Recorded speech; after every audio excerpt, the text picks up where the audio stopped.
उसे उसकी मंजिल तक पहुंचा कर ही दम लूंगा, अगर सांसों ने साथ दिया तो।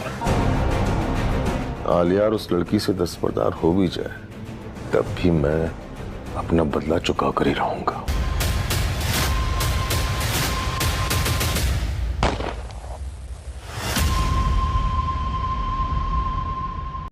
पंछी अपने पिंजरे में खामोश चुपचाप उदास बैठा है।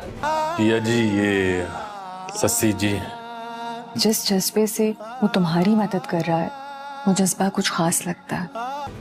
लेकिन हम क्या इतने मजबूर हैं? शहर में कानून और इंसाफ नाम की कोई चीज नहीं है।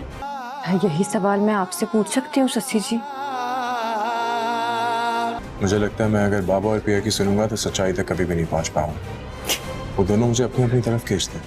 मुझे समझ नहीं आ रहा है इस सिचुएशन में मैं क्या करूँ। असलम साहब जेल में बंद हो चुके होते हैं और वो बहुत ज़्यादा परेशान हो रहे होते हैं क्योंकि उनको ये बात मालूम है कि सेठ दाऊद कितना पावरफुल इंसान है और वो किसी भी सूरत में उसे जेल से बाहर नहीं आने देगा। और वहीं दूसरी तरफ इंस्पेक्टर बाबर भी असलम साहब के पास पहुंच जाएगा ताकि उसे तंग कर सके और वो उसे जाकर ताने मारता है और उसे यही बात करता है कि तुम्हें सेठ दाऊद से पंगा नहीं लेना चाहिए था और तुम तो उस पर केस करवाने आए थे और उल्टा तुम पर केस हो गया है और तुम जेल में बंद हो चुके हो और 2 दिन तक तो तुम्हारी जमानत भी नहीं हो सकती क्योंकि छुट्टियां हैं। और असलम साहब उससे यही बात करेगा, तुम देखते रह जाओगे और मेरी ज़मानत भी हो जाएगी। और वहीं दूसरी तरफ पिया भी बहुत ज़्यादा परेशान हो चुकी होती है क्योंकि वो अपनी तरफ से कोशिश कर रही होती है कि किसी न किसी तरीके अपने बाप को जेल से बाहर निकलवाए, लेकिन कोई भी पिया की मदद करने के लिए तैयार नहीं होता। और वहीं दूसरी तरफ आलियार भी बहुत ज़्यादा परेशान हो चुका होता है क्योंकि उसको ये बात समझ आ चुकी होती है कुछ न कुछ इस बात में हकीकत तो ज़रूर है, पिया ऐसे ही तो उसके बाप पर इल्ज़ाम नहीं लगा रही।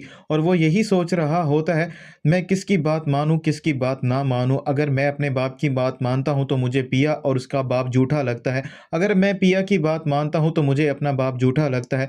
मुझे खुद ही सारा सच पता लगाना होगा।